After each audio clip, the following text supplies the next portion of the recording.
Hey everybody, welcome back to the newest episode of the Figures and Flippy Shit podcast. My name is Susan and this is Chris, and we will be talking about moments from topics wrestling. of interest. Yes, topics of interest from AEW and WWE for the week.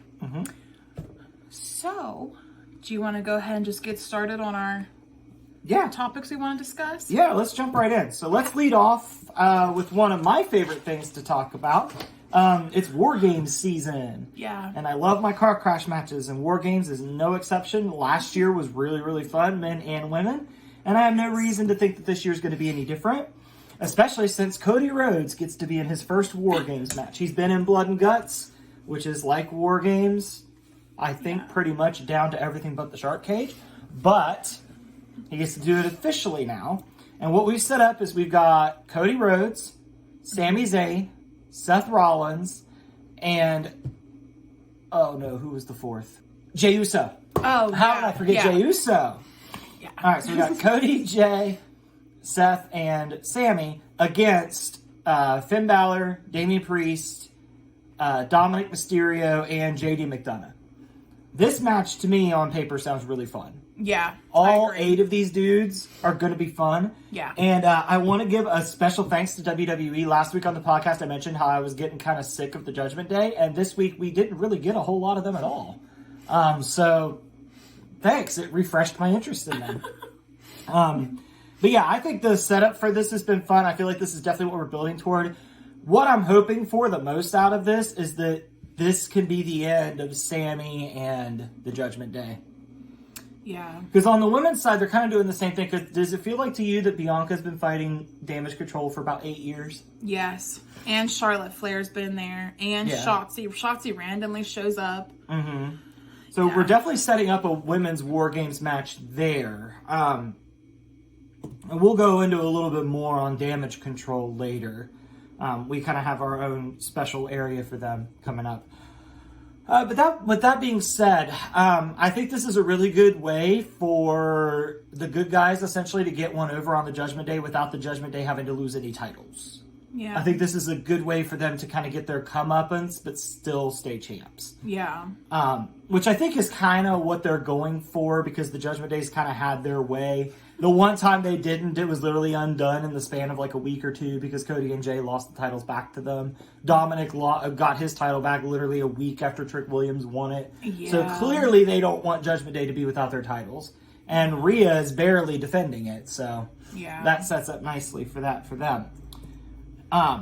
With that being said, how do you think it's going to shake out? Do you think, like me, that the good guys are going to get it with Judgment Day keeping their titles? Or do you think the Judgment Day is going to go over? Because last year, the Bloodline prevailed in the War Games match. I feel like Judgment Day will win.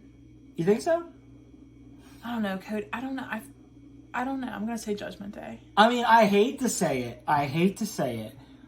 But with Cody and Seth and Jey Uso in there, I really worry that Sami's going to take the pin there. And I don't think Sami needs to be eating any more pins. I mean, that would be like the logical one to take the pin, I think, would be Sami. Yeah, that's what I'm afraid of, too. I think the other most likely scenario is if the Judgment Day loses, JD McDonough's eating that pin. Yeah. Which, you know, it sucks for JD McDonough, but at the same time, this is a great spot for him to be in like the marquee match of a Big Four pay-per-view. So good for JD McDonough. Yeah. Dude's definitely talented enough to be there. For sure. Yes, he is. Yeah. But I think this match is going to be really fun. The women's shaking up on their side seems like it's going to be really fun as well. Mm-hmm. Like I said, we'll dive into that a little bit later. But yeah, I'm super excited for War Games. I always am. Yeah, Match you always love delivered. War Games. I do. I really, really do. Love it. And I really wish, like, Adam Pearce did a good job saying it, don't get me wrong, but I really wish, since he's back in the company, they'd got William Regal to do it. Yeah. He could have just even done it on the Videotron or something. There probably wouldn't have been a nice way to, like, work that in. It would have felt like... just, like, randomly William Regal popping up screaming War Games. Yeah. It would be like, why is he announcing this? Yeah. But it's that falls into that category that I fall into frequently in here. While it would be fun, WWE don't do it. Because it won't make sense. It would be fun, but it won't make sense. But yeah, and that is coming. War Games is a week from today. I was going to say, it's in 2 weeks, right? Or it's only a week. No, you're right. Because Full Gear's coming up Full first. Gear is a week from today. Yeah. Full Gear's a week from today. Survivor Series is the week after that. Survivor Series is Thanksgiving weekend, which would be really fun. I'll get to watch War Games while we're putting up our tree. So, yeah. Booyah. And I'm sure with the tree going up, the cats will imitate their own version of War Games. That's where we're putting it this year. Yes, exactly. Sorry, kitties, but tree's got to go somewhere. Yeah, that's all I have to say about War Games. I'm looking forward to it. I'm excited.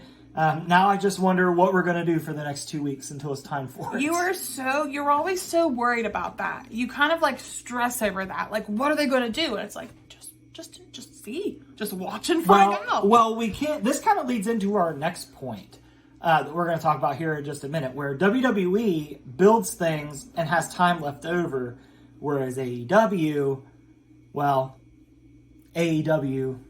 does the things, and then let's go into a little more. Let's come up with an example and go from there. Okay. The point that I want to make with this with AEW, because you and I both were kind of flabbergasted by this. So, Collision from last week, not the one that aired yesterday. We had a match. We opened Collision with Swerve versus AR Fox, which is fine. It was a good match. It was a lot of fun. AR Fox flew all over the place. AR Fox is excellent. Everybody knows, anybody who's listened to this show or talked to me knows that I think Swerve is world champion material. Yeah. I actually wouldn't be that sad if he was the one to dethrone MJF. Yeah. However, Swerve and AR Fox had their match. Swerve won his match. Yeah. And then, you would think, because they started jumping AR Fox, so you would think, okay, Hangman's going to come out because he's feuding with Swerve. No. FTR came out.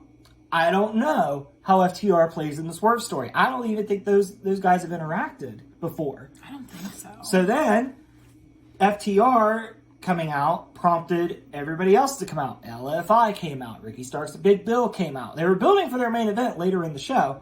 But what I don't understand is why Swerve and AR Fox was the catalyst, because Swerve and AR Fox have nothing to do with FTR and Big Bill and Ricky Starks and LFI and House of Black. Like, Swerve doesn't have anything to do with them. So why? It doesn't make sense. It seemed like it was just a way to pump up the main event, which is fine. Pump up your main event. But I think it's a little different because WWE, the way they would have done it, that match probably wouldn't have been announced ahead of time. And then that run-in would have caused the match to be announced. But with AEW, they announce all their stuff beforehand. So this was already announced, and it's already known to be the main event, so I don't understand why this had to go down this way and why Swerve and AR Fox was a factor. It felt very discombobulated to me. I agree. I'm very confused with the tag teams in general in AEW right now. Like, who they're feuding with, why the feuds aren't continuing, like, why did some of the feuds randomly stop? Like, AEW really struggles with, I keep wanting to say contingency, continuity. They really struggle with that. It's like, I don't know if, like, the people that do the stories just lose interest in it. So they're like, oh, let's just move on. It seems very Vince-like. Don't you agree? Remember how he would just change stories? Yeah. And, like, it's kind of how it seems. And I love AEW. AEW, I, like, live show-wise, I much prefer an AEW show to, like, a WWE show because it's not just, like, kid-oriented. But show quality-wise, I think AEW's kind of in a rut right now. They are. And they have MJF in, like, 3 different feuds right now. They do, yeah. Yeah. But no, I agree with what you're saying because AEW, we talked about this a little last week. AEW tends to book backwards. They have the match first, and then they build the feud based on the result of the match. And you gotta go the other way around on that. Which is like we were saying. War Games is built. It's good to go. And we have a couple weeks to spare. Yeah. If this was AEW, we would have done War Games and then built the stories after. And it loses its luster because you're building to a match we've already seen. Well, AEW also, they do this thing where they don't announce their matches ahead of time for pay-per-views either, I feel like. So, like, if it was WWE also, because we were talking about Full Gear, Full Gear's next week. I know we know of some matches, but last minute we're going to get matches thrown at us, and it's just going to be Tony's dream matches, basically. It is. But WWE, I feel like, is just much more organized with that stuff. Yeah. And I get WWE's been around. They're like in adulthood in how many years they've been around. And AEW's just like a toddler at this point. But but WWE's also dealt with a lot of like Vince last minute shit, and Triple H, I think, has learned from that. True. Shawn Michaels has too. But I think another problem that AEW has is Tony's booking Dynamite, Rampage, Ring of Honor, and Collision. That is a lot for somebody that already owns part of a soccer team, is very invested in his dad's NFL team. Oh my gosh. A lot. Yes, because, and I don't really trust Tony Khan's, I don't always trust his thinking. Like, he literally had Samoa Joe vacate his Ring of Honor title to go after another title. And it's like, why did he have to vacate this title to go after another? That makes no sense to me. It doesn't, but the way Joe explained it, I'll buy it, because at least it's something. No. At least it's not, hey, I woke up and decided to defend my title today. Here's this guy not doing anything. I'll fight him. But that's a later point. But at the same time, though, like, if you're going to do that for Samoa Joe, every other person has a title that goes after another title. They got to vacate it then. It just doesn't make sense. No, I understand. I guess my point is, I love AEW. I think I'm always going to have a soft spot for AEW, because AEW... Honestly, AEW brought me out of depression. Honestly, it really helped me get out of a depression. And, I mean, honestly, that was thanks to, like, Danhausen, and I found this, like, Danhausen, Ethan Page, man. They're the two big ones that really helped us out of our little funk era.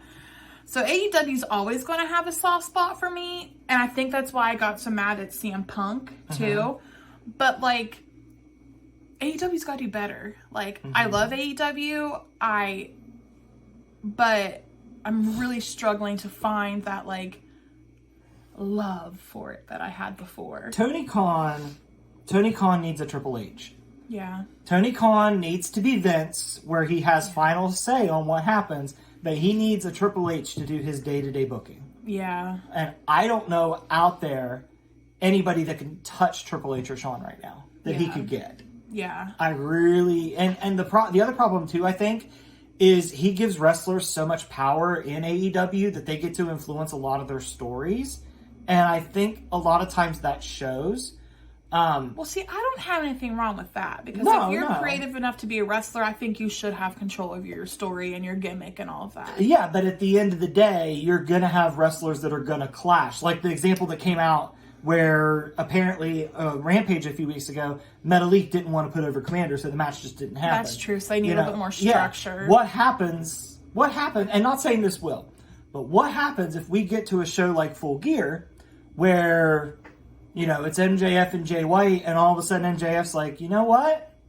I don't think I want Jay White to win this after all. Then you're thrown into early 2000s WCW. I feel like that's less likely to happen. The person that I could see doing that was CM Punk, because he seemed to think he owned AEW for some reason. It seemed, I don't know, it seemed like he did.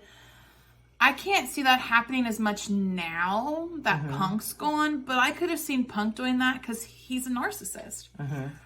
But wrestlers, I think they have to be kind of a narcissist to be in the business. Yeah, you have to have big egos. You have to put yourself over. Yes. You have to. Yeah. So, I mean, I'm not saying that it's a detriment, but I'm saying those egos are going to clash. They will. I think we saw it a lot with, a lot of people thought Cody got better when he went to WWE because WWE kept him on course. In AEW, he would kind of veer off in these weird directions. That's pretty much, I think all we have to say about that is AEW just has to do better. And I think the problem is Tony Khan's taking on too much. He needs a Triple H, but I don't know who the hell you would get. I thought that after the first ordeal with CM Punk, I thought they put things in place to help with issues like that. Maybe they didn't. They have talent relations, and they have Tony Schiavone, who's like a mediator. But they don't have Tony anything. Khan needs a booker. Gotcha. He needs somebody to say, hey, this is what we're doing day to day. I just need you to sign yes or no. True. That's what they need. And they need somebody that's going to, vet the ideas from talent. Like, hey, honestly, this is a great idea, but I think we should go this way. Is that the Bucks? because remember in the one thing where people would go to the Bucks with their ideas and he'd be like, okay, yeah, let me run that through TK. Yeah, but then again... Is it the Bucks? Yeah, but then that's again... talent too. So if they don't like somebody, they could like... Exactly. Talent should not have... Yeah, talent should not have that position. Because I know I'm not bringing CM Punk up to bring him up again, but just for example, if CM Punk were to go to the Punks with their history and be like, I want to run this story... not the Punks. Oh, God. If CM Punk were to go to the Young Bucks and be like, hey, this is an idea, the Punks... Maybe some people might call them the Punks. I don't know. The Bucks might have been like, no, just because of that history.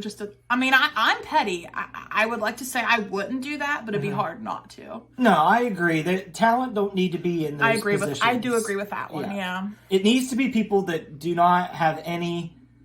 don't get benefit from whatever happens. Yeah. It needs to be completely neutral parties, and WWE has that system. Yeah. It's like Moxley pointed out. It sucked under Vince, but it seems to have gotten better. Yeah, and you can still have favorites. Yeah. No matter where you are, that's just a thing of life. Yeah. But Roman Reigns. Roman Reigns. Cody Rhodes.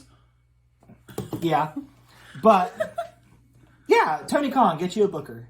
Take some stuff off your plate. Get you a booker. Because there are glimpses of like the AEW from the past. And it's like, even you'll be like, this feels like old school AEW, and it does. And it's not that I want to go back to that. I just want the product to be as good as it was when it first came on. Yeah. But I'm not giving up on them because it's only their, 4th or 5th year? So, I'm not giving up on them because they are still, in their infancy years. So I don't want to judge them too harshly, but they have kind of gone downhill, I feel like. There's still some great stuff going on. There is. And I still think a lot of their matches are... I enjoy their wrestling style a little more than WWE's. I do too. The one thing that really makes me drawn to AEW more, honestly, and I've said this before, I don't care about the kids stuff. WWE is so catered to children that I can't even hear somebody say shit without it getting bleeped. Okay, yeah, because the holy shit chants, they're bleeped out on WWE, and it's just like, I don't understand. I want to watch wrestling for the violence. I want to watch wrestling for I like whenever they cuss. I have a potty mouth. I just want to feel like I'm with another adult, not I'm watching a children's show. So I do kind of prefer AEW in that regard. Yeah, it gives you the more adult experience you're looking for. Yes, I want to be able to go to a show and you be able to start cussing if you want to, like you typically do at wrestling shows, and not have to be like, there's children near you. Yeah, I would agree with that. I would agree with that. And that's not to say that there's, we see kids at AEW shows all the time, but they just deal with it. MJF threw beer, vodka over. Granted, he got in trouble for it. Yeah, but you would never, it was water. You would never see that in WWE. No, no. And to me, it's a case where, and we're getting way off base here, but to me, it's a case where most of these kids have probably heard these words anyway. Right? Yeah. You're telling me nobody's heard the word shit in their life? Come on. Yeah. Do you have holy saints as parents? Yeah. Who knows what they do behind closed doors then? Who knows? Who knows? But we talked about Triple H's booking. We talked about Tony Khan's booking. You want to talk a little Shawn Michaels booking? Yeah. NXT has announced that Deadline is coming, and with Deadline comes the Iron Survivor matches. Last year was the first one for the men and the women. These matches are fun too. Yeah. So, we already know for the women, Tiffany Stratton's in, which I feel like was a given. I think that's why she went in first. And then on the men's side, Dijak is our first one in. Which is fun. Yes. Which was kind of unexpected. I kind of thought, because Dijak wrestled Tyler Bate to get onto it, I guess it was kind of, I guess I really didn't know, but if I had to guess, I would have assumed it was Tyler Bate. But I like that Dijak's included because I think people have forgotten how good he is. I myself have forgotten how good he is. I have to keep reminding myself, no, he's a really good wrestler. He just hasn't really been showcased here lately.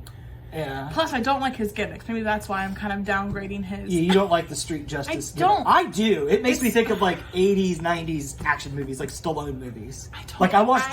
I watched Demolition Man this week while I was at work. Yeah. Gave me Dijak vibes. I just don't understand it. I think it's boring. I don't like that it's in black and white. It's in black and white for like 3 seconds. I don't like it. I don't know. I just don't like his gimmick. If anything, just make him a freaking cop. That would make more sense to me. They've already had the Big Boss Man. People have replayed their gimmicks how many times? Look at LA Knight. He's literally, if you combine like Stone Cold and The Rock together, you don't think that gimmick's been replayed? Are we gonna be dumping on LA Knight now too? No, I'm just saying that like I don't. No, I get what you're saying, but that's not Dijak's not a cop. He's street justice. Well, there's a difference. Well, I don't like the street justice. Well, there's a difference. I like the cop better. Well, I like it, but anyway, Dijak's our first one in for the men. Now, if you don't remember or you've never seen one before, an Iron Survivor match is literally kind of like a championship scramble, which I love those too. We haven't done those in a while. But it's literally like an Iron Man match that's a fatal 5-way that you could pin anybody to get a point. It's a really interesting match type, and it sounds messy on paper, but the execution last year was brilliant in both matches. Is that the one where there's 2 rings? No. I don't know if I remember exactly what an Iron Survivor match is. I thought it was just where one person wrestled for an hour together. That's an Iron Man match. Well, then I've been thinking the wrong thing. Iron Survivor is there's 5 of them. Mm-hmm. And it's literally like an Iron Man match. You rack up points, but it's just 5 people at once, and whoever has the most falls at the end wins. I don't remember. And they come in at 5-minute intervals. It was the match that Grayson Waller and Roxanne Perez won last year. That Grayson Waller hurt himself in? No, Grayson Waller hurt himself in the championship match. He didn't hurt himself in the Iron Survivor. I don't know if I even remember it, so it must not have stuck with me that well. You'll remember it when you see it, because it was a really, really good match. It's been a while. It's been a year, though, since we've seen it. That's probably why it's not stuck with me. My memory's terrible. But anyway, there's 5 men, 5 women. So we'll start with the women. We have Tiffany Stratton already. Who else do you think would you like to see in this match? I'm sure like Roxanne Perez will be in it. Yeah, she was in it last year and she won it. Maybe she won't be in it then. No, I think she will. She needs something to do because it kind of feels like she's. I'd like to see Gigi Dolan because she always brings it in matches. Mm-hmm. She doesn't care to be brutal, and I love brutal women's matches. You know who my pick would be to win the whole thing? Blair Davenport. Oh, I would have Blair Davenport win the whole thing. See, I would rather have like Gigi. I really like Gigi Dolan though. Yeah. What if they had like they've been pushing Thea Hale? I wouldn't mind to see her in a match like that. That'd be fun for her. Mm-hmm. I don't know. I think Thea Hale would be good. How many people did I just name? Maybe they could have like Kiana James in there. Yeah, Kiana I mean, James I really wouldn't have an issue with any of the women being in the match because the women in NXT are bringing it right now. Yeah. They always bring it. Yeah. And they've been introducing new women into NXT, which is exciting. Yeah. So. And I think Lyra Valkyria is at the level that anybody that she faces, it'll be a good match. Yeah. Lyra's really good. I'm not sold on the fact that Lyra could beat Becky Lynch still, but, Yeah. I'm not going to hold that against NXT because I think it makes more sense for Lyra to have it than Becky Lynch. Yeah, I'm glad the title's back on a full-time NXT person. Yeah, I just don't. I understand what Becky was trying to do with it, and I understand what they were trying to do with her, but I am glad, and I'll be even happier when the North American title's back in NXT with an NXT person. So that doesn't bug me because I feel like everybody has wanted Dominic Mysterio. I almost said Dominic Priest. Good Lord. Good Lord. Dirty Dom, Dominic Mysterio. There you go. Everybody wanted him on NXT, and now that he has the NXT title, he shows up on NXT pretty consistently. People are bitching that he's on NXT with the title. He does. I will give him that. He is at NXT, I think, every single week. He is. So people are still bitching that he's on NXT every week with the title, and it's like, what do you guys want? What do you want? What would make you happy for him? Because you yourself have said you wish that he would be on NXT.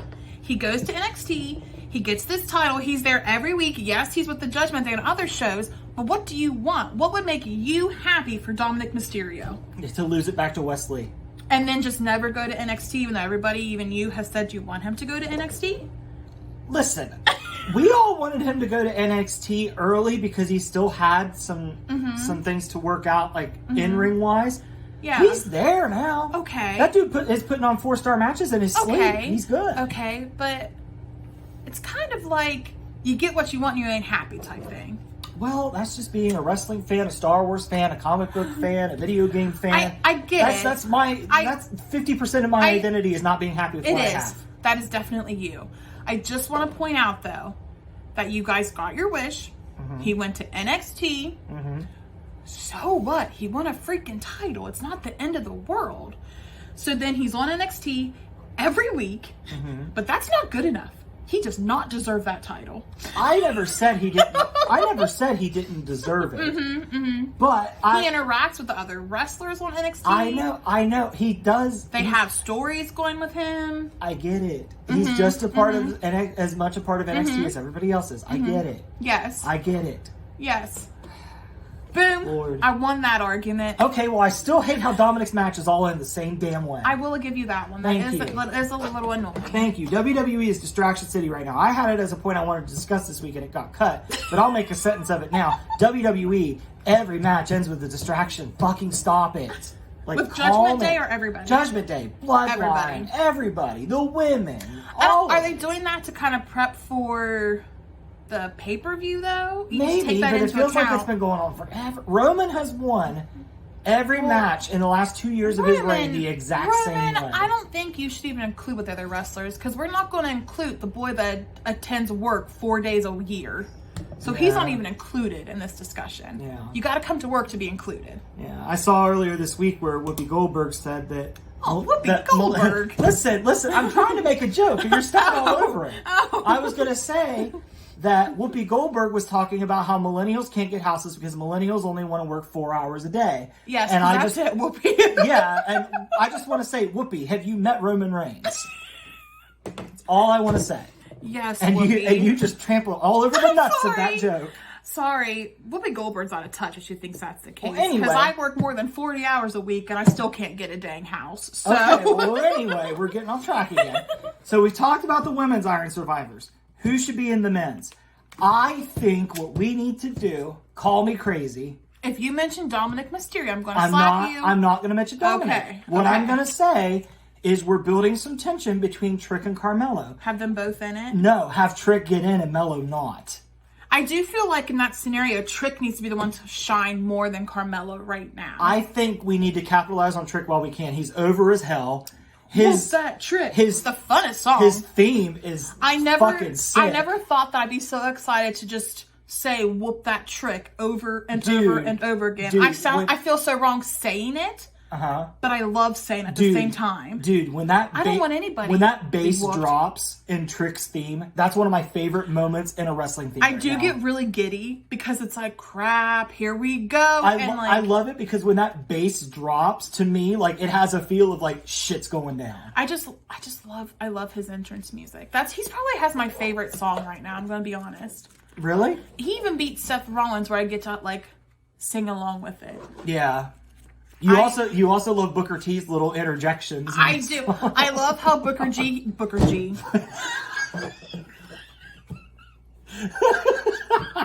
Booker T.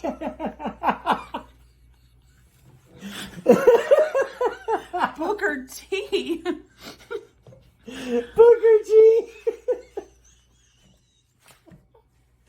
Oh, man. Okay, I'm good. I don't even know what I'm saying now. Oh, I do love how Booker T, like, he's always like, yeah, like in between. Yeah, he gets into it. Oh, shit. I'm over crying at Booker G. I don't know where Booker G came from. I don't know. Well, anyway, who else besides... So we're both in agreement Trick should be in this match. I don't even know what we're talking about now. The men's Iron Survivor. Oh, okay. So Trick is a yes. Trick should be in it. Yes, Trick, obviously, Dijak. I can't kick him out now. Yeah, no, you can't kick out Dijak. Wesley, maybe? Wesley, I think, would be a good one, but I think Wesley's going to turn his sights on Dominic. I tell you who I'd love to see in it is like a kind of like Axiom was last year, where it was just like the fun high flyer in it. I would love to see Nathan Frazier in it. Oh, Nathan Frazier's he's so fast. Yeah, I think Nathan Frazier would be a lot of fun. So, Dijak... Trick. I kept wanting to say Booker G. I was like, that's not even a real thing. Trick and Nathan Frazier, and then there's 5. Yeah, there's 5 so spots. Many big names. There is. NXT's not short on stars. I don't think Braun Breaker would make sense. I think Braun Breaker will end up in it. You think so? I think he will. I mean, he has something else to do, honestly. So why he does. not? I feel like Braun and Roxanne Perez and Tiffany Stratton all have the same problem. ever since they lost their title, they feel directionless. Yeah. I understand. Let me go back. I understand why they did with Becky Lynch what they did, but I really feel like Tiffany Stratton suffered for it.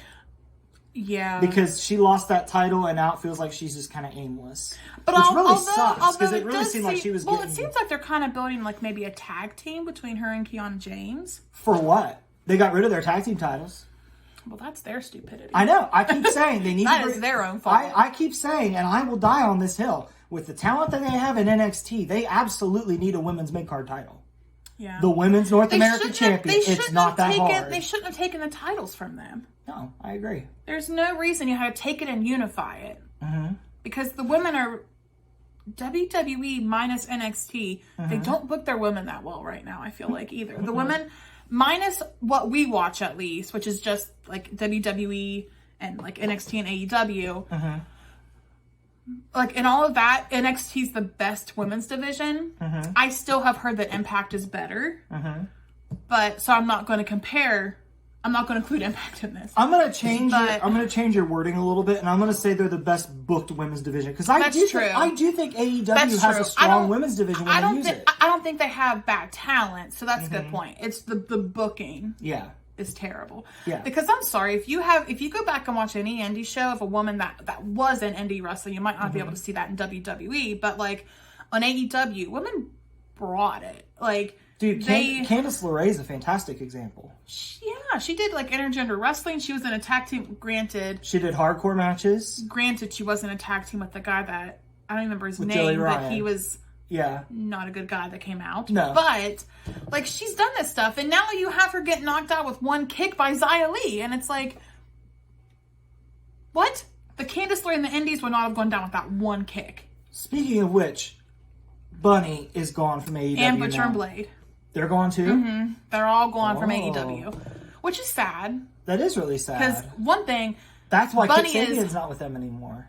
Oh. Okay. That's sad. Because Kip Sabian was with I them. wonder if Kip Sabian and Penelope Ford are going to leave then, because I know they're like best friends. Well, at least Penelope Ford and the Bunny are best friends. I mean, I wouldn't blame them. They seem to get lost in the shuffle all the time. They do. And I like Kip Sabian. Kip Sabian's a hella good, nice guy. I keep hearing that the Bunny's going to probably go back to Impact. I would love to see what the Bunny could do in NXT. I feel like she could kill it in NXT. I do too. Yeah. And I feel like the Butcher and Blade and the Bunny could be really good together on NXT. That would be really fun. They could fill the void left by Schism. Oh, yeah, I forgot about them already. Yeah, because NXT doesn't really have a heel faction now except for Metaphor. Yeah. And Metaphor's not. And those three are good at their jobs. They just got lost in the shuffle at AEW. Yeah. Even though Bunny was like one of the first ones signed. Which I actually found out there was a report. That's why Dragon Lee went to NXT, because people told Dragon Lee he would get lost in the shuffle in AEW, and they're probably right. Yeah. In WWE, he's featured. He's just put on 2 great matches in a row with Cedric Alexander. Yeah. We got off topic again, though. We did. So yeah, for the men's Iron Survivor, we've got a good base to build from. Yeah. So I'll be interested to see who else qualifies. And I love the selection process. I love how like they have the legends come in and debate who it should be and look at. Well, they're not really doing that now. Mick Foley made a qualifying match. That's how Tiffany Stratton and Fallon. I know, but they're not debating it. They just have a legend. They pick their picks. Yeah. But what I like is this goes back to AEW as well, which this actually transitions into our next point. So I think now would be a good time to kind of go into how this plays in with what AEW is doing. So what AEW is doing, in contrast, see, the Iron Survivor is literally the legends are kind of debating amongst themselves what the qualifying matches should be. You have to win the qualifying match to get into the match. Then you win the match to face the champion. That's a lot of story that you could do over several weeks. That plans out your championship feuds great. AEW, on the other hand, is literally like, hey, I want to defend my title tonight. You, with the sandwich. You, title shot. And that they are abusing the hell out of the open challenge format. Yeah. Orange Cassidy fights everybody under the sun. Chris Statlander was fighting everybody under the sun. Yeah. See, when AEW first started, I don't know how many people remember this, but AEW first started, they had the ranking system because they wanted to feel like a legit sport. So they had a ranking system, which a lot of people predicted that would kind of handcuff their booking and they would have to do away with it at some point. But now I think they've gone to the complete opposite end of the spectrum, where now, like, I could walk into AEW, and if I find the right person, I could have a title shot on Dynamite tonight. Or Collision tonight. I was going to say Dynamite Wednesday. Yeah, Dynamite on Wednesday. If I can find where they're going to be, because they don't advertise their shows well. They have been doing better. They have. I said that myself earlier. But anyway, yeah, we are...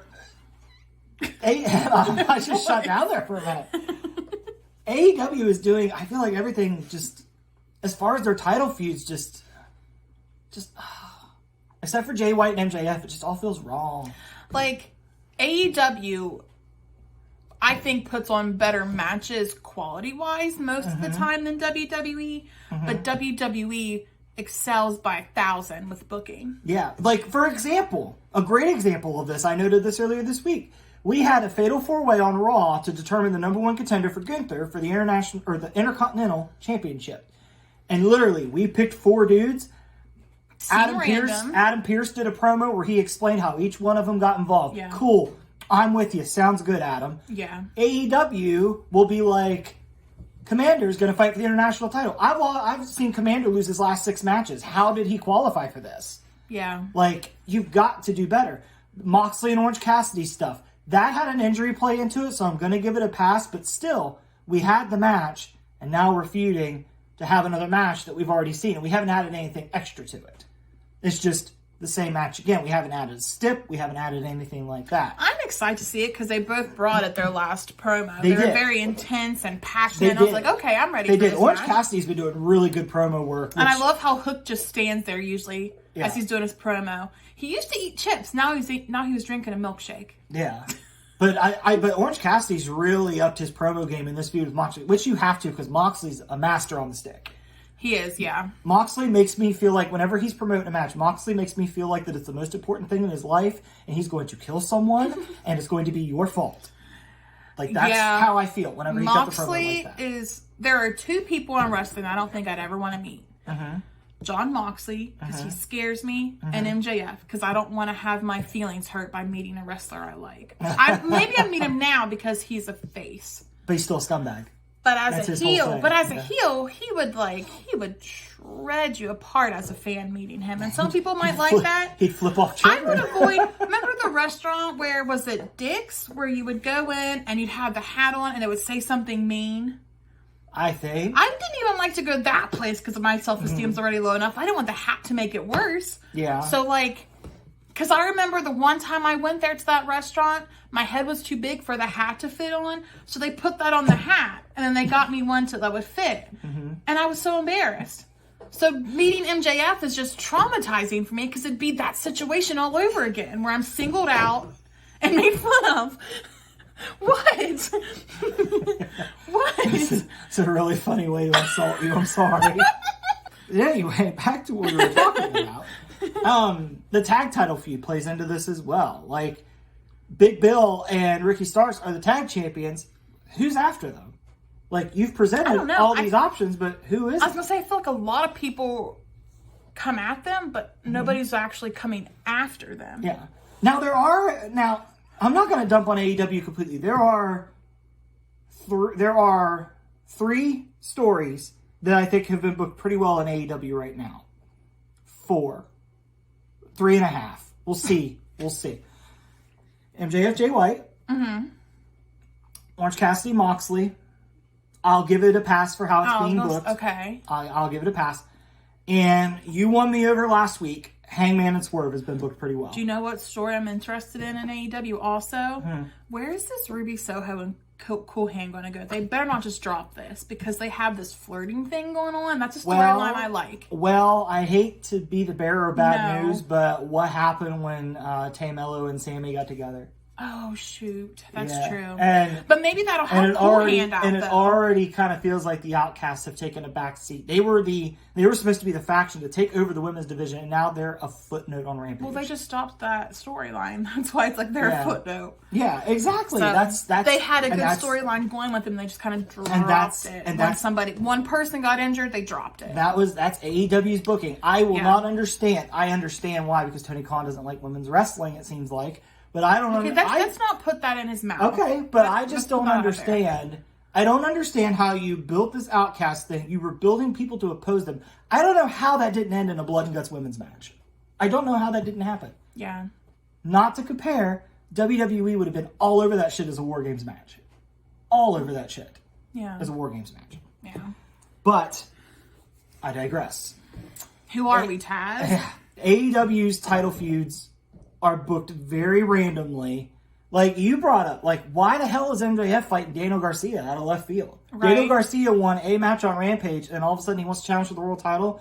And MJF, who half the year was like, I'm not fighting unless I have to. You lead me to believe That's that when MJF he was a heel, though. Yeah, but still, like, even in the beginning, when Adam Cole wanted him to wrestle on that show, even then he was still a face, and he was like, you're making me wrestle twice. He was just turning face then. And now he's doing it under his own accord. Like, I understand that. Like, I'm interested He's doing it all for his best friend, Adam Cole. That's what he keeps telling him. I'm doing this all for you. Yeah, but why would you... I just don't understand why he's mixing it up with Garcia.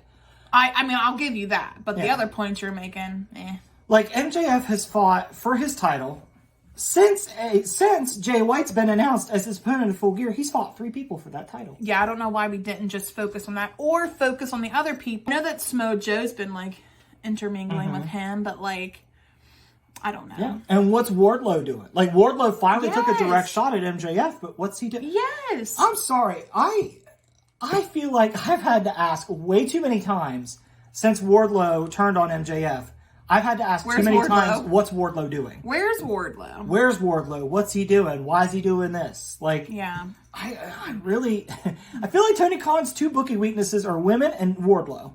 Yeah. Like, yeah. I don't get it. By your logic, he hates Wardlow. I don't know how you could. Wardlow's a nice guy. I was just making fun of your logic. I know.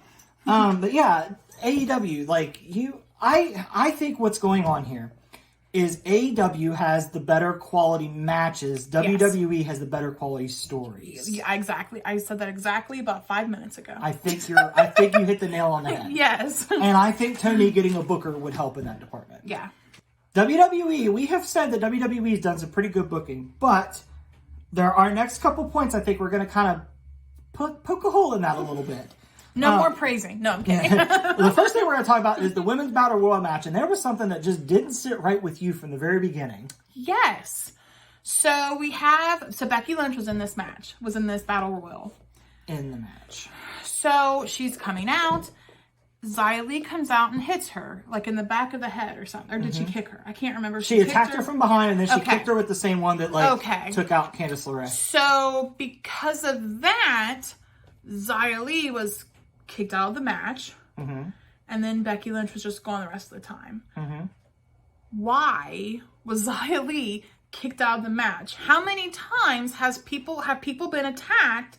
And they're not kicked, the person that attacked them not kicked out of the match. Dude, there's literally Edge won an Elimination Chamber by Adam Copeland.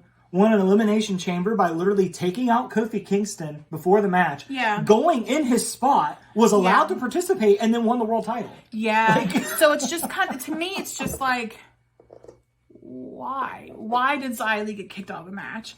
Since when was that not okay in wrestling? Are we just going to randomly make this rule now where you can't attack somebody, or it's just because it was Becky Lynch that she's your favorite? Like, now, come on. Now, I'm going to play devil's advocate here. Okay. I'm not justifying WWE's booking because I don't think this is the case at all. I'm just saying how you could explain it. You could explain it as Adam Pearce didn't want Nick Aldis to see Raw break down into chaos, because it does anyway. Because they seem to be doing this kind of feud with Adam Pearce and Nick Aldis. Yeah. Yeah. Which Nick Aldis is a dick in real life, so legit, we know that for a fact. He was on the Jericho cruise and he was a dick. Yeah. So I just want to throw that out there. But so they're kind of doing this friendly banter thing, but at the same time, like, it's different if I draw attention to it than if WWE draws attention to it. Like, I agree with you. That required a little more of an explanation. Yes. Especially since that's been a thing never. Yes. So I understand that. And you and I were talking about this actually before we went on the air.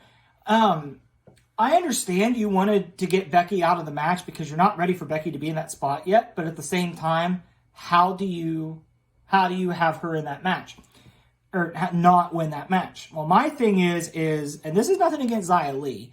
Xia Li kind of came out of left field, where she just started being a force again. Yeah. Came out of nowhere, doesn't really have anything to back it up. She hasn't even wrestled any matches since she's been back, except Candice LeRae. I mean, they have an explanation for why she's so fixated on Becky. She was mad. Xia Li is mad because she kept asking Becky for a title shot whenever she had the NXT title. So they have a reason for why Xia Li is pinpointing Becky Lynch. But why are the rules for her and not for everybody else? Well, see, my issue is that why are you doing this with Xia Li? You could build Xia Li up another way. Yeah. What I would do with Becky Lynch right now is she doesn't really have much direction at this point. She's just kind of on a warming plate until it's time to face Rhea, which I think is going to be WrestleMania. But somebody that also is kind of on the warming plate that has done something significant that you really need to capitalize on is Shayna Baszler. Yeah. Let me paint the scene for you, okay? Shayna Baszler has retired Ronda Rousey, essentially. That's a big deal. The way Ronda was booked, that's a big deal, and Shayna should be treated as such. Yes. Shayna Baszler was booked more intensely than Charlotte Flair's ever been in her life. So, and I think this story tells itself. Shayna Baszler eliminates Becky from the Battle Royal. Shayna goes in after, starts poking at Becky Lynch, and Shayna could literally use the botched finish of Mania 35. She could say, I beat Ronda legitimately to send her out of this company, something you couldn't do. That's true.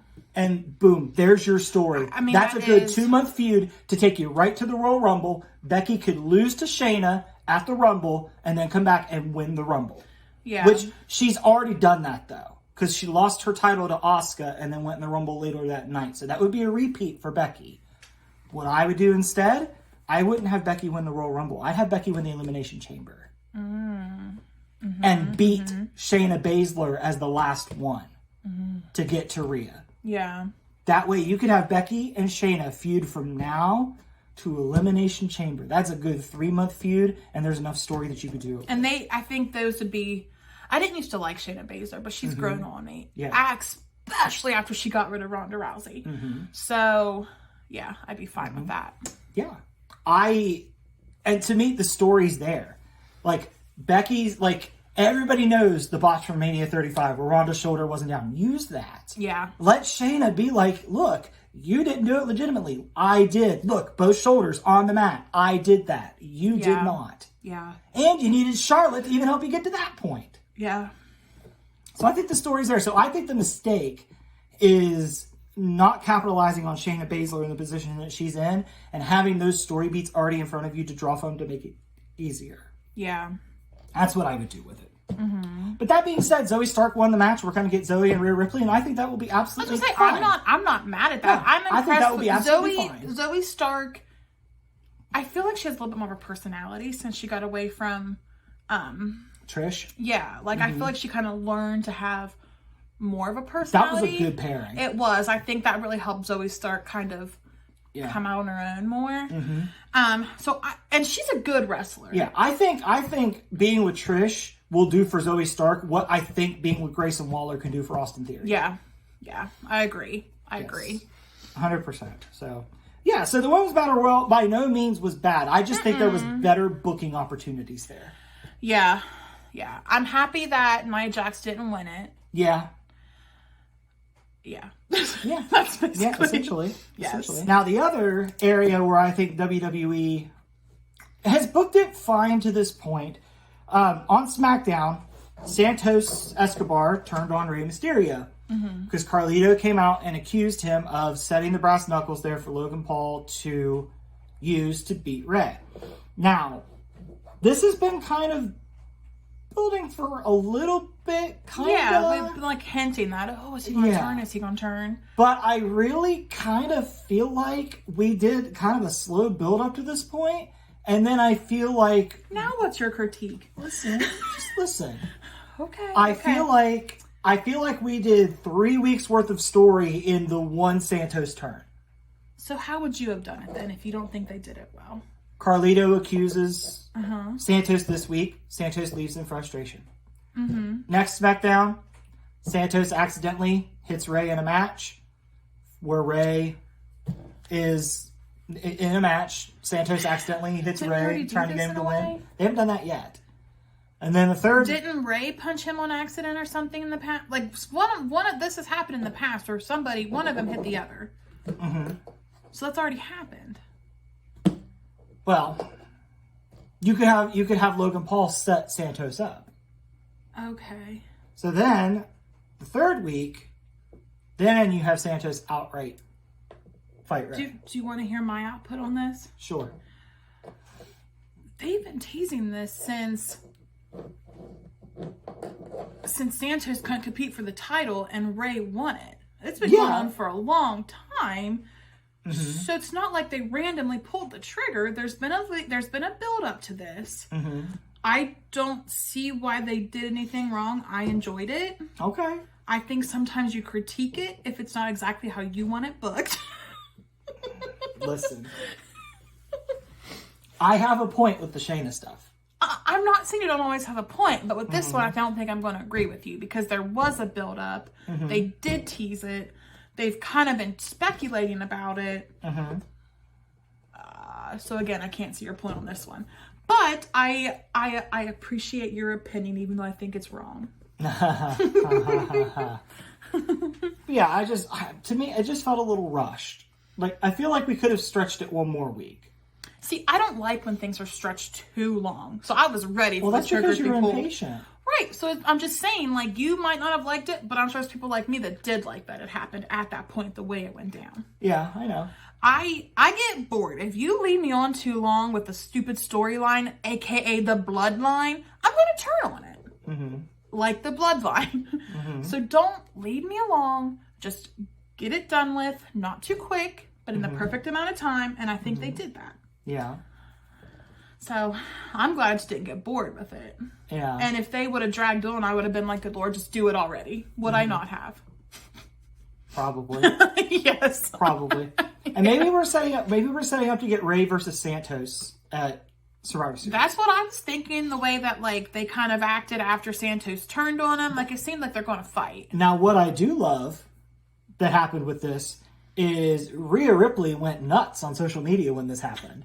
She posted it as her cover picture, her profile picture. She posted where Batista turned on him, and was like, "Maybe it's you, Ray." Like, Rhea Ripley's response to all this was fantastic. Rhea Ripley, aside from the fact that she's not really wrestling that much, she's killing it though. Rhea Ripley, I feel like, is the social media equivalent of Nyla Rose. I was just thinking WWE. that because Nyla Rose is really good on social media. Yeah. Like whenever she posted like, "Oh, I just saw Christian backstage laughing. I need to call my dad." Yeah, like stuff like that is funny. So yeah, and Rhea's gotten really good at her troll humor. She's gotten really good at that. Yes, she has. Rhea Ripley's a star, man. You could build a company around Rhea. You could, and I don't think anybody. And I honestly feel like you could have her at the Charlotte Flair level and it not seem like a nepo baby type thing. I just wish she'd wrestle more.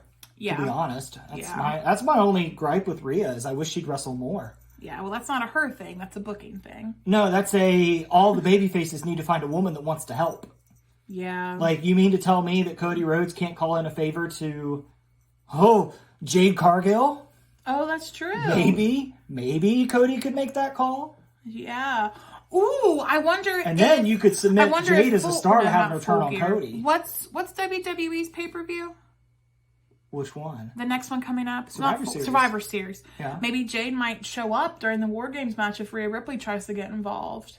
Will Rhea be in the War Games match? Or you mean the men's? No, the men's if she tries to get involved somehow. Maybe. That would be a good place to debut her. But I thought for sure not Rhea Ripley, that Jade was going to come out whenever, was it SmackDown, then to SmackDown? Yeah. I really think, and it's funny because we have both said that it feels kind of underhanded that WWE has put so much emphasis on Cody and Jade, two people that, helped AEW get on the map.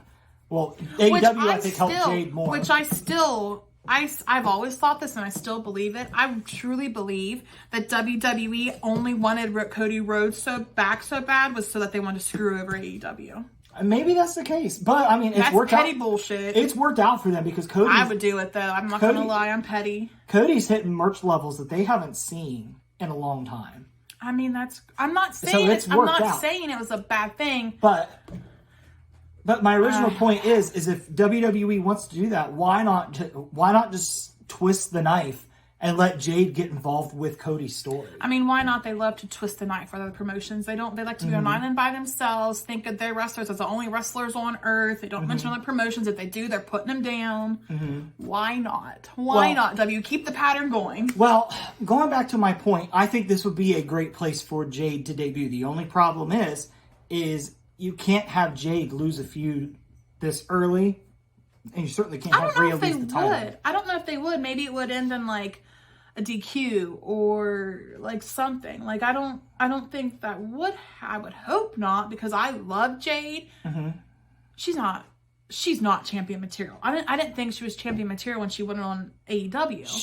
She's good. She has a big personality, really good charisma, but her ring work needs to improve. Honestly, unless she's working in the Performance Center. Honestly, she could be a female version of LA Knight. The character is championship material. The wrestling is serviceable. I mean, she has a Performance Center, and she didn't have that in AEW. I mean, I know she was trained with Brian Danielson and the Nightmare Factory with QT and Cody. Yeah, so like I get that she had training, but I think the Performance Center at WWE is like amazing. So she will have that to help her out, which I think will help a lot. Yeah, I think they could get Jade to it. I think they could get Jade to just about Charlotte Flair levels. I agree. I think she could surpass it, honestly. You think so? Yeah, Charlotte Flair is not the end all so be you all. So you think she could be closer to Rhea? I don't think that Charlotte Flair, she's good. Her gimmicks, all she does is scream in them. Her wrestling, I mean, her thing is like she kicks. She does her father's moves. She woos. Like, that's her thing. Like, Jade Cargill is her own person. She's not her daddy's reincarnation. And I don't mean any disrespect to Charlotte Flair. I do like Charlotte Flair, but I don't think she's as great as people think she is. I think she's one of the better women in the division, don't get me wrong, but I don't think she's just the second coming like everybody makes it seem. Okay. You were looking at me are you done? I'm just letting you go. Are you done? I'm just letting you go. I'm just letting you go. But I think it would be a great place to debut Jade, but I don't think they'll do it because they can't afford for Rhea or Jade to lose. And if Jade interferes, it's going to be to stop Rhea, and that feud's going to have to happen. But, like, what if she just walked out? And, like, that would be a distraction itself, because her gimmick is that she's, like, eye-stopping. Like, she gets your attention, basically. Is she still going to be that bitch? I don't know. They say bitch on WWE. Do they? Because I know in AEW she was that bitch. So, like... You know what, honestly, I think should be Jade's first, like, accolade when she starts? I think Jade would be a fantastic Money in the Bank holder. Yeah. I think she'd be great I think she'd be good at teasing it. She'd be good at, like...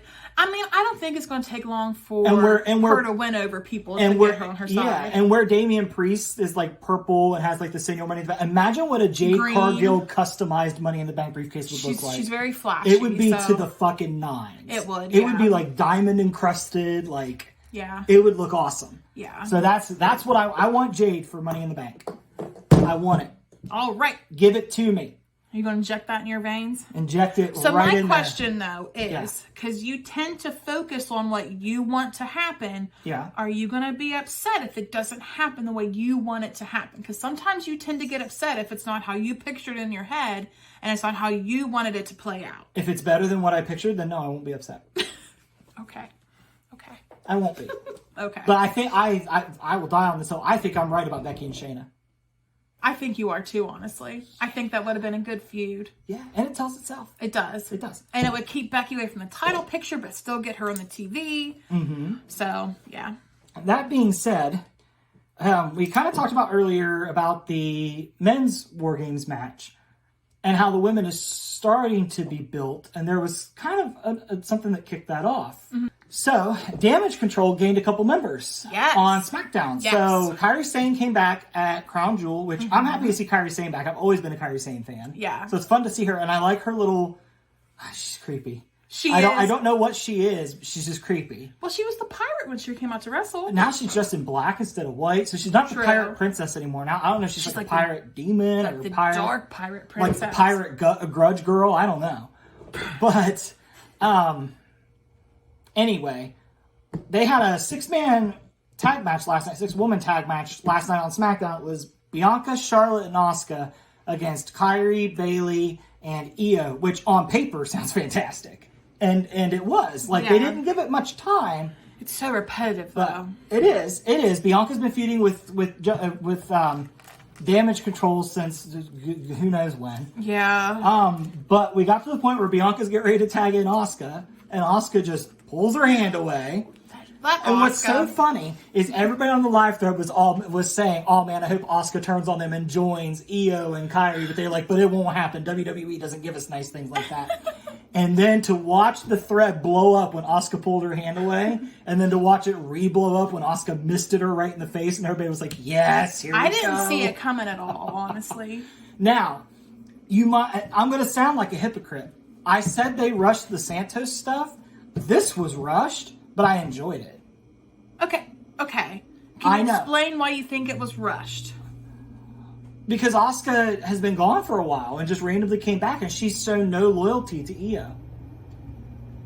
But they played on their previous history of Kairi Sane. And I love how Bailey was unsure of Kairi Sane because they literally pulled out a clip from July of 2020.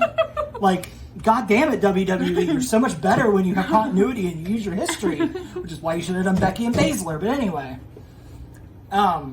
So they built that nice, and I love that Bailey was unsure about that, and I love how Damage Control has formed into this group, but Bailey still kind of feels like she's on the outs. Like, she's included, like, they wanted her in the group hug, and she was like, I'm included? Well, she was like, I don't do that anymore. I don't hug anymore. Yeah. I don't do that. Well, that was, before that, like, they motioned her over, and she was like, me? I'm a part of this? And then when they wanted to do the hug, she's like, no. True. Which is really funny. That's a funny moment from Bailey. and one more point. Fuck the crowd for pelting Bailey with what chance? But what chance not as bad as Booker G. But what chance have got to stop? They are so stupid. They're so annoying. If you don't like something, zip your mouth. In wrestling, that's the best way to get something across. That's not the only chant that's back that's annoying. On Raw, during Shinsuke and Tozawa's match, we had a CM Punk chant. Enough. If you guys love CM Punk that much, follow him on social media. That mofo's constantly posting shit about how nobody can survive without me. Mm-hmm. Go follow him there. Be narcissistic with him. And then follow him. I'm pretty sure he's going to come back to WWE anyway. You're going to get your pick. I mean, you're going to get your choice. Or no, you're going to get your wish. Yeah. Wish. That's what I was trying to think of. So shut up with the CM Punk chance. He's not there. Shut your dirty mouth. Yeah, and it's not like the Shinsuke Tozawa stuff was bad. No, like, it's freaking Shinsuke, who's been doing amazing promos here lately. Yeah. Who had an amazing match with Seth Rollins. Get your head out of your ass. Mm-hmm. It's CM Punk. He's a person. He's not freaking God. No. He's a person with a bad temper, likes to start fights, can't keep his cool, is an asshole. Mm-hmm. If you like that, then just don't come to shows if he's not there, if you're going to be a twat about it. Mm-hmm. That makes me mad. I don't like him to begin with. I'm really interested with the rumors going around what Survivor Series is going to look like. Because if he doesn't show up, that building's going to lose it. Well, honestly, if he shows up, I'm going to do the same thing I did before. I'm not going to stop watching the show. I'm not that stupid and petty. Mm-hmm. Like some people do. Whenever people show up, they stop watching it. Mm-hmm. Just don't watch their segment. Here's my thing. Do something else. It's not the end of the world. Here's my issue with CM Punk coming back to WWE. Where you got room for him? What are you going to have to do? They'll find room at CM Punk. He can weasel himself into anything. He'll find a title that he puts an X on there, too, and says he's the champ. Maybe he'll do it with the Cruiserweight title. Maybe he'll do that. He's like, I'm the champ. I'm here. I'm going to do my signature X. Mm-hmm. I'm sorry. The X is stupid. What are you, 15 still? This ain't 2022. Like, no, it's 2023. I said this ain't 2022. Okay. Meaning it's not during your old times when you were there. I don't even know when he was wrestling. That's the only year I could think of. Oh, yeah, 2012 would have been closer. Okay, well, this isn't 2012 where it's cool to throw X's on shit because you're, what is he? Straight edge. Straight edge. Nobody gives a crap. You're in your 40s. Stop drawing X's on shit. Grow up. Stop starting fights with 20-year-olds. Act like you're a freaking adult. Right? All right, fair enough. Yes. I just don't, you can get me talking about him forever. Like with the Jungle Boy and him is his thing. Jungle Boy, yes, I agree he should have been punished also. Mm-hmm. However, That would be like me, a 35-year-old woman going after like a 15-year-old because I didn't like their attitude. Mm-hmm. Am I going to expect the younger person to have, like, be all grown up? Like, no, I'm the adult. Act like it. Mm-hmm. Like, come at me if I'm wrong, people. But you probably don't act like an adult either if you're coming at me for my views. So... Well, with that being said... I get really fired up about CM Punk. I just cannot stand man-childs. Like... Man-children? Man-children. Man-children. Just grow up. Let's put that up there with Booker G. And... I don't know. I get so annoyed by him because I get he stands for great causes. I love that CM Punk is for transgender rights. I love that he stands for that. But you can't be a shitty person and me like you because of those things that you support. That's just my philosophy. And I struggle with him because I'm a supervisor. And if I saw the stuff that he did in my employment, I would be like, bro, you gots to go. You got some growing up to do before you can have this type of job.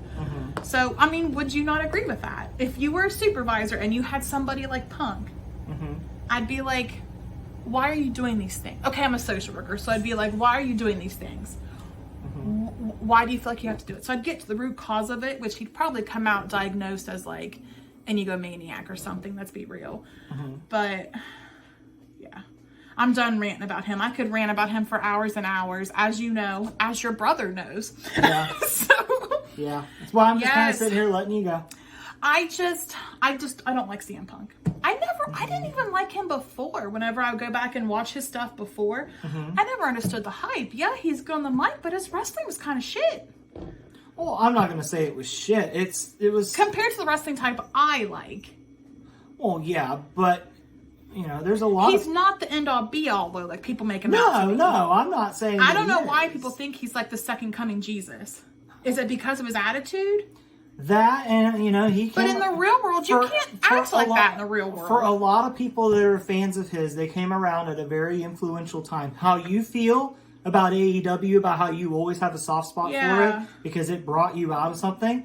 Maybe CM Punk's like that for a lot of people. Maybe his story of being straight edge was inspired to somebody that had addiction. You know, maybe there's a soft spot for him for that. But to play devil's advocate, though, you can still have a soft spot for somebody and call them out on their bullshit, like I do with AEW. You can. You absolutely can. I'm not saying that you can't. Yeah. No, I know that. I'm just saying you can still call somebody out and have a soft spot for them. You can, but I'm just saying that, you know, if you don't understand what the big deal is, it might be because there's an underlying thing that we don't know why this person likes I will CM give Punk you so that much. because you never understand what people are going through in their own lives. You don't know their connection. However,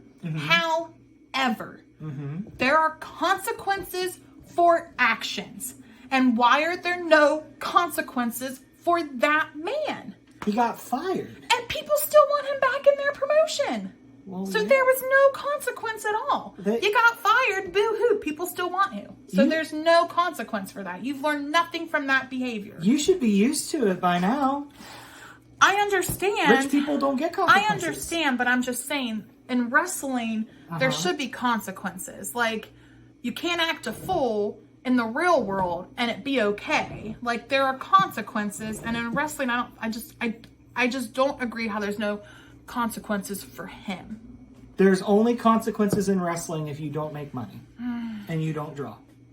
Well, I wish people would stop liking him so much. And I know why people like him, because they're like, oh, he messed up AEW, we love him. That's why a lot of people like him. You know that's why a lot of people like him right now. Yeah.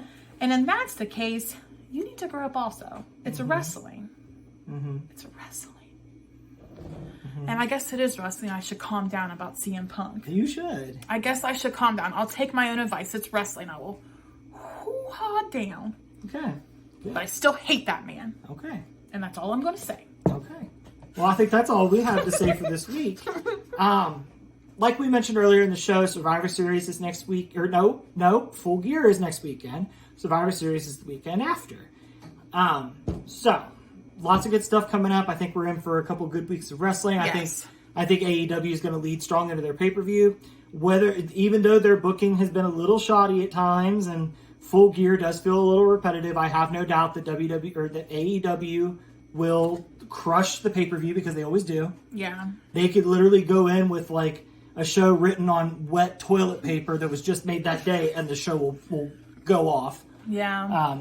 I think WWE is going to have some fun stuff coming up for Survivor Series, especially with it being War Games. Last year there was only 5 matches. The War Games took about an hour a piece of each one. I imagine we're probably going to get the same thing here. So we will catch you guys next week. We will be taking the week of Thanksgiving off. We have family holiday. It's a family holiday. You know, that's when we decorate for our stuff. So I'm literally going to be decorating for my tree. For our stuff, our holidays? For our holidays, yeah. So I'll literally be putting ornaments on my tree while I'm watching a bloodbath in War Games. Well, it's WWE, so it won't be a bloodbath, but it'll still be a lot of fun. There might be a little trickle of blood if we're lucky. Cody will fit some in if you can. Come through, Cody. Come through. But yeah, there's lots of wrestling out there. Go find it. Go find something you like.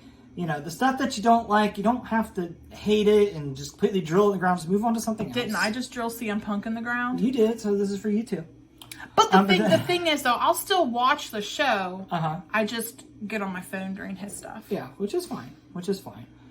But yeah, go find the wrestling that you like. Enjoy it. If you haven't already, like, subscribe, comment. Let us know the stuff that you would like us to talk about. Give us your opinion on the stuff that we talked about, you know.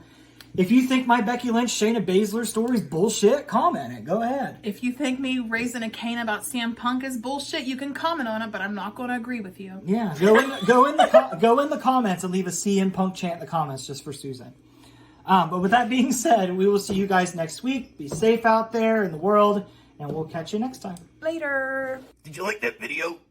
Like, subscribe, and comment to the Figures and Flippy Shit Wrestling Podcast. Oh, yeah.